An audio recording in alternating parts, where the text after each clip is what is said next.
The Muslim leaders were speaking at a press conference at the Jamia Mosque a day after attacks on the government forces were launched by suspected Al-Shabaab sympathizers at the northern eastern town of Garissa.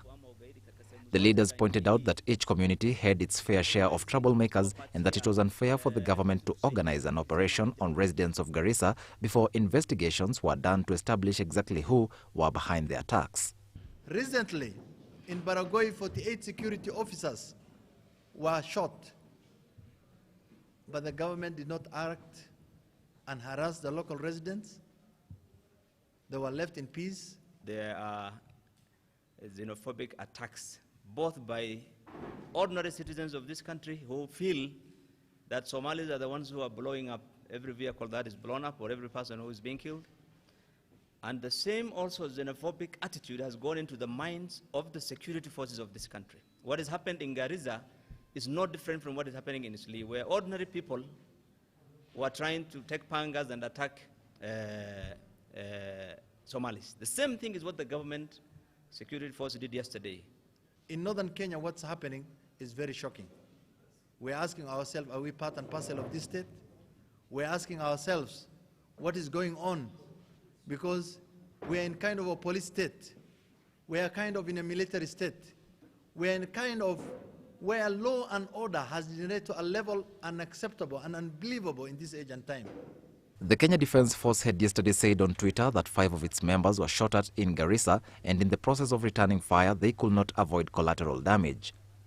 Former Member of Parliament for Lagdera claimed that 3 children had succumbed to bullet wounds in a hospital in Garissa after allegedly being shot by members of the Kenya Defence Force. We have 3 kids who have died.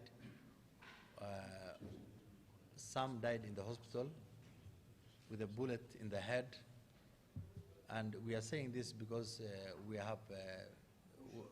talk to the people on the ground and they are telling us. The government must learn to be responsible. The government must learn to investigate when somebody commits a crime. There's a difference between a criminal and a community. The whole community is not a criminal. We are not supporting Al-Shabaab. We are citizens of this country. In Eastleigh, there was a blast. The whole issue was turned into profiling on communities. It's like a tribal war. Any Somali is being beaten left, right, and center. We are saying this must stop. They said the troubles faced by members of the Somali community today started after the 1962 referendum and likened the situation currently to that of the days of the infamous Wagala massacre, the fact that Kenya is under a new constitution notwithstanding. This cannot happen. We are living the same thing that have happened in the 1980s during the Wagala or any of these incidents. And what we are seeing is that there is a systematic profiling of the Somali community by this government. We have said it from 2010, and we are seeing it being repeated every time. When something small happens, and the persons who are behind it are not even known, the government security forces, led by the government leaders themselves, always point fingers at the community.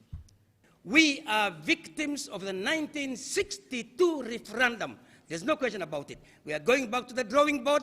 Kenya has now to accept us as a citizen or not, then we go back to the drawing board. We have nothing else to say. If they're not willing to own up for what they have done, we want to stand by our people, and this time. Eric Munene, GBS.